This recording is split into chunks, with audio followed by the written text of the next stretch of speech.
Hi friends, ఈరోజు ఇప్పుడైతే మా ఊర్లో చాలా వర్షం పడుతుంది.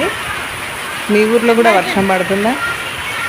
చూడండి, చాలా అంటే చాలా వర్షం పడుతుంది. మరి మీ ఊర్లో కూడా వర్షం పడుతున్నట్టు కామెంట్ చేయండి.